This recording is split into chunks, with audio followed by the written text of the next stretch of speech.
À vous la parole, Madame la députée. Merci, Madame la Présidente. Monsieur le Premier ministre, à titre d'adjointe parlementaire à la ministre déléguée à la Santé publique, mais surtout à titre de députée d'une circonscription où les jeunes sont nombreux et les activités, les équipes sportives sont pléthores et surtout au sein de la synergie de la circonscription, je souhaite aborder la question de l'activité physique, mais plus particulièrement la question des infrastructures qui, évidemment, soutiennent ces activités sportives. Dans un contexte démographique, pour faire une petite digression sur les questions de santé publique, où l'obésité et l'embonpoint sont toujours en hausse au Québec, cette question prend d'autant plus son sens. Et à titre d'exemple, selon des données anthropométriques récentes, c'est près d'un enfant sur 5 qui présente un surplus de poids et près de 10 % qui souffrent d'obésité. Et c'est des données qui sont de plus en plus inquiétantes parce que les problèmes de poids frappent dès la petite enfance. Et inutile de souligner, évidemment, les conséquences importantes que ça peut avoir au niveau de la santé publique et au niveau de la santé de façon générale et de la pression sur le réseau de santé. Et ceci m'amène à souligner que dans ce contexte-là, évidemment, la question du sport prend toute son importance et l'importance aussi d'investir dans le maintien, dans l'amélioration, dans la construction également d'infrastructures et d'infrastructures à vocation sportive et récréative pour soutenir cette activité physique. Alors, Monsieur le Premier ministre, dans le fond, pouvez-vous nous expliquer quel sera le soutien gouvernemental qui sera accordé au cours des prochaines années aux infrastructures sportives? Monsieur le Premier ministre. Merci, Madame la Présidente. Merci pour la question.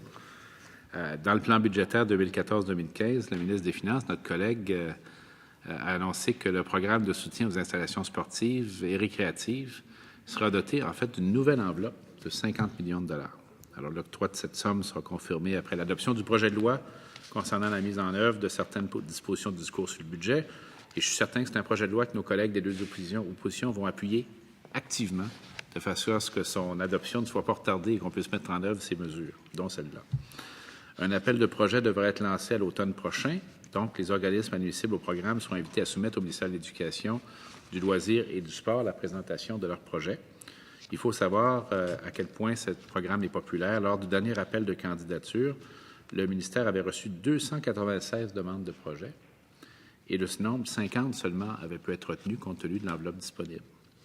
Cette enveloppe permettra le financement de projets tels que des patinoires intérieures et extérieures, des piscines, des terrains de tennis, des terrains de soccer, des centres sportifs, des installations multisports et divers autres projets.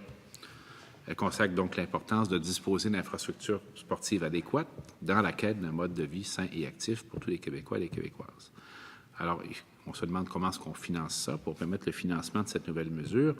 On continue à prélever annuellement à même les revenus de la taxe sur les produits du tabac, une somme qui est haussée de 5 millions de dollars de 14,15 à 24,25, portant ainsi le financement provenant de cette taxe de 55 à 60 millions de dollars jusqu'en 2023-2024 et de 3 à 8 millions de dollars en 2024-2025.